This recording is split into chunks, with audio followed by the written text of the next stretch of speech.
सद्गुरु चरण कमलेभ्यो नमः। आगामी देव प्रमोदनी जो एकादशी है उसको लेकर के काफ़ी असमंजसता की भावना बनी हुई है लोगों के अंदर। कई लोग दशमी को ही यानी कि 1 नवंबर 2025 को ही एकादशी का जो देवउठनी एकादशी है उसका विवाह संपन्न करवा रहे हैं और कुछ लोग 2 नवंबर 2025 रविवार को जो शास्त्रोक्त सम्मत है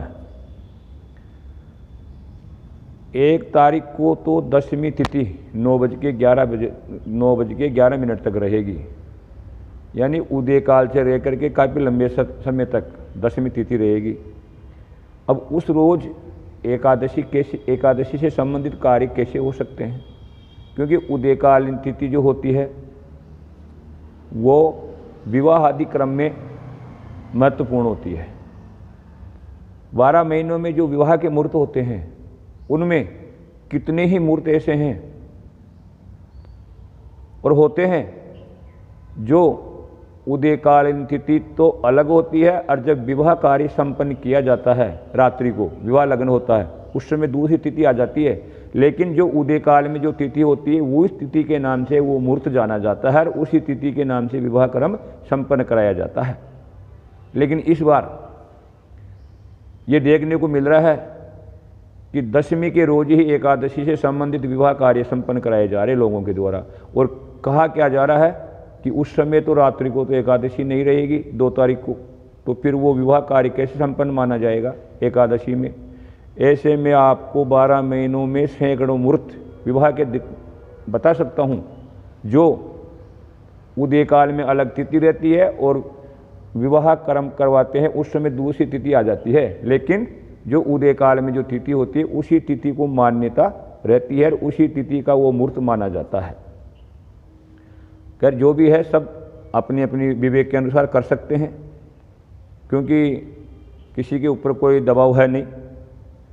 साथ ही कुछ लोग कह रहे हैं कि महाराज विवाह का जो तुलसी का विवाह होता है वो 1 तारीख को करें या 2 तारीख को। तो विवाह जो है एकादशी का तुलसी का विवाह हो या कन्या का विवाह हो, विवाह कर्म जो भी है वो अगर आपको देव प्रबोधनी एकादशी में करना है तो वो 2 नवंबर को ही मान्य होगा।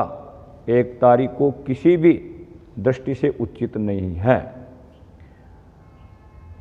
उपवास भी 2 तारीख का ही रहेगा, व्रत उपवास भी 1 तारीख का नहीं रहेगा। साफ साफ श्रीमद् भागवत का जो 9वां स्कंद है 4था अध्याय है और 29वां श्लोक है उसमें महाराज अम्बरीश के बारे में बताया गया है। क्योंकि अपने सनातन के अंदर शास्त्र और पुराणों के अंदर जो एकादशी के महान भक्त हुए अम्बरीश और एकादशी का व्रत उपवास करके भगवत पद को प्राप्त किया, तो अम्बरीश से बढ़कर कोई उदाहरण नहीं मिलता है एकादशी को लेकर के। और उसमें साफ साफ लिखा गया है उन्होंने द्वादशी युक्त एकादशी का व्रत उपवास करके ही भगवत पद को प्राप्त किया। क्या लिखा हुआ है? आरिराद ईशु कृष्णम महिष्या तुल्यशीलया युक्त संवत्सरम वीरो दद्धार द्वादशी व्रतम। यानी द्वादशी युक्त एकादशी का व्रत करके अम्बरीश अपनी पत्नी के साथ 12 महीने तक व्रत करके भगवत पद को प्राप्त हुए। साथ ही कुछ लोग कह रहे हैं कि महाराज त्रयोदशी का पारणा एकादशी का पारणा फिर त्रयोदशी में कैसे खुलेगा? अगर हम द्वादशी को उपवास करते हैं तो 3 तारीख को तो त्रयोदशी हो जाएगी और उसमें जाकर के हम पालना खोलेंगे पारणा करेंगे तो हमारा व्रत बेकार हो जाएगा। ऐसा नहीं है। जब द्वादशी त्रिस्पर्शा होती है तब त्रयोदशी में ही जाकर के पारणा खुलता है। और इसका बहुत अच्छा उदाहरण या शास्त्रों प्रमाण में आपको कंडव स्मृति जो है उसके अंदर से दे रहा हूँ। कंडव स्मृति में लिखा हुआ है, क्या लिखा है? अरुणोदय वेलायाम दशमी संयुक्ता यदि, यानी सूर्य उदय के समय से अगर एकादशी सूर्य दशमी में उदय हो रहा है और अगर एकादशी है तो त्रयोपोष्या द्वादशी स्यात्। त्रयोपोष्य का तात्पर्य यह है कि त्रिस्पर्शः, जब त्रयोस्पर्शा द्वादशी होती है तब त्रयोदशी में जाकर के पारणा करना चाहिए। क्या लिखा है? अरुणोदय वेलायाम दशमी संयुक्ता यदि त्रयोपोष्या द्वादशी स्यात् त्रयोदश्याम तु पारणम। यानी ऐसी स्थिति में त्रयोदशी में जाकर के पारणा खोलना चाहिए, वो व्रत खराब नहीं होता है। ये शास्त्रों प्रमाण है, कंडव स्मृति का श्लोक है। और कुछ लोग बोलते हैं कि महाराज ऐसे कैसे हो सकता है, कभी क्या बताया जाता है, कभी क्या बताया जाता है, लेकिन ऐसा नहीं है। जितने भी मैंने आपको बताया सब शास्त्रोक्त प्रमाण है और लिखे हुए प्रमाण है। मेरे मन से मैं आपको कोई चीज़ नहीं बता रहा हूँ। साथ में एक जगह और क्या देखने को मिलता है? दशम एकादशी यत्र तत्र नोपवसत वध अपत्यानि विनश्यन्ति विष्णुलोकम न गच्छति। यानी दशमी से युक्त कोई एकादशी का व्रत उपवास करता है तो वो अपने पुत्र संतान को नष्ट करता है, उसकी आयु क्षीण करता है अपने पुत्र संतान की। और व्रत करने के बावजूद भी वो उस व्यक्ति को विष्णु लोक की प्राप्ति नहीं होती है। साफ साफ लिखा हुआ है, ये वशिष्ठ स्मृति में लिखा हुआ है। वशिष्ठ स्मृति का श्लोक है, दशमेकादशी यत्र तत्र नोपवसत बुध अपत्यानि विनिशन्ति विष्णु लोकम न गच्छति।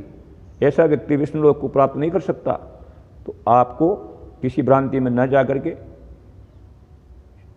2 तारीख को ही तुलसी का विवाह संपन्न करना है। रविवार है, रविवार के दिन तुलसी का चयन करना, तुलसी का तोड़ना निषिद्ध बताया गया है, विवाह कार्य निषिद्ध नहीं बताया गया है। और एक जगह मैंने अभी वो मेरे को उदाहरण मिला नहीं, इसलिए मैंने आपके सामने सम्मुख उसको रखा नहीं हूँ मैं, लेकिन एक प्रमाण मेरे को देखने को मिला था कि सालग्राम जी की पूजा के लिए रविवार को भी तुलसी का चयन कर सकते हैं, तुलसी तोड़ सकते हैं भगवान सालग्राम जी की पूजा के लिए।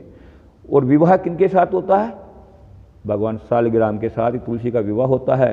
अतः आपके मन में इस भेद को निकाल देना कि रविवार है, रविवार के रोज तुलसी का विवाह नहीं होता है, ये गलत धारणा है।